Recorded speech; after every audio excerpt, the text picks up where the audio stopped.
नमस्कार class 12th UP board के सभी बच्चों को जय हिंद। तो बच्चों आज आप लोगों का भौतिक विज्ञान का पेपर था, तो आप सभी लोग अपना अपना पेपर कोड मैच कर लेंगे। 346 DU आपका पेपर कोड है। अगर बच्चों आपके पास अदर कोई क्वेश्चन पेपर हो तो बच्चों आप हमें अपना क्वेश्चन पेपर इस नंबर पर भेज सकते हैं, ताकि हम आपके पेपर का हल आपके पास सबसे पहले पहुँचा सकें। तो बच्चों अगर आप लोग वीडियो पर नए हैं तो वीडियो को लाइक सब्सक्राइब करना बिल्कुल ना भूलें।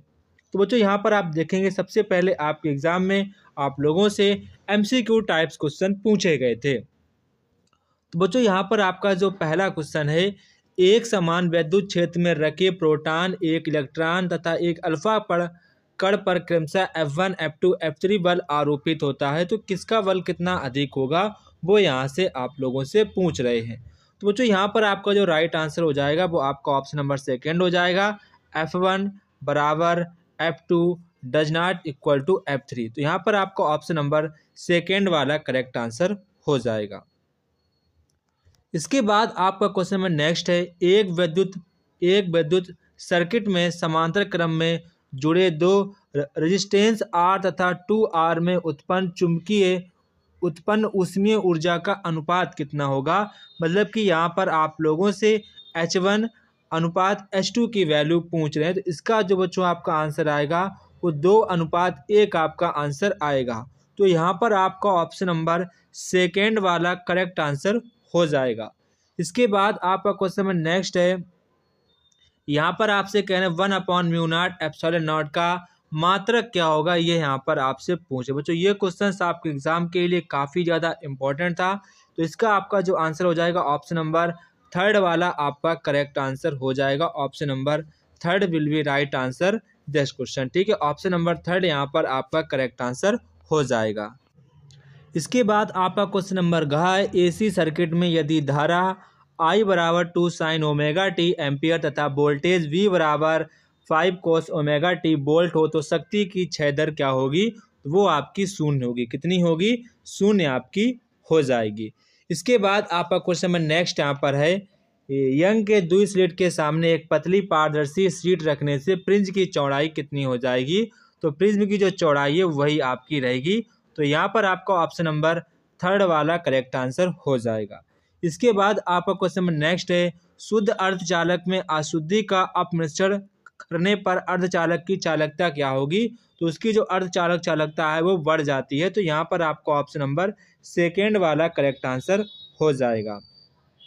इसके बाद आप नेक्स्ट क्वेश्चन देखेंगे, आपके जो यहाँ पर 2-2 नंबर वाले क्वेश्चन थे वो भी हम लोग देख लेते हैं। यहाँ पर आपका 1 नंबर क्वेश्चन है, 20 सेंटीमीटर इंटू 10 सेंटीमीटर की आयताकार कुंडली में 10 एम्पीयर की धारा प्रवाहित करती चुंबकीय आघूर्ण का मान क्या होगा।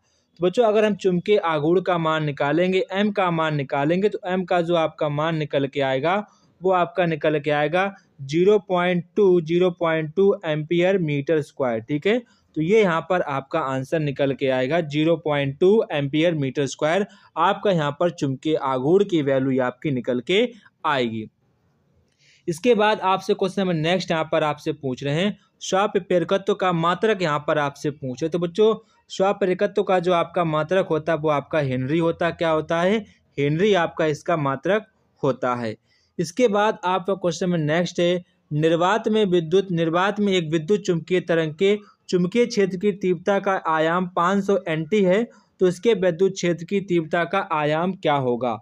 तो बच्चों ये भी आपके एग्जाम के लिए काफ़ी ज़्यादा इंपॉर्टेंट था। इसका जो आपका आंसर होगा I0 बराबर आपका हो जाएगा 150 वोल्ट प्रति मीटर। कितना हो जाएगा? 150 वोल्ट प्रति मीटर आपका इसका आंसर हो जाएगा। आपको यहाँ पर इसको ध्यान रखना है। इसके बाद आपका क्वेश्चन नंबर नेक्स्ट यहाँ पर एक आपका यहाँ पर कोई शेप है इस प्रकार का, यहाँ पर आपसे कह रहे हैं कि इसका आपको वक्र खींचना है। तो यहाँ पर आपसे कह रहे हैं कि इसका न्यूनतम विचलन कोण क्या होगा। तो इसका जो आपका न्यूनतम विचलन कोण होगा वो तब होगा जब I का मान E के बराबर हो जाएगा। जब आपका I का मान E के बराबर हो जाएगा तब यहाँ पर आपका जो कोण है वो विचलन कोण सबसे न्यूनतम हो जाएगा। इसके बाद आपका क्वेश्चन नंबर नेक्स्ट है, हाइड्रोजन परमाणु की मूल स्तर ऊर्जा यहाँ पर आपको दी गई है। उस स्तर में एक इलेक्ट्रॉन की गतिज ऊर्जा एवं स्थितिज ऊर्जा का यहाँ पर आपको मान ज्ञात करना है।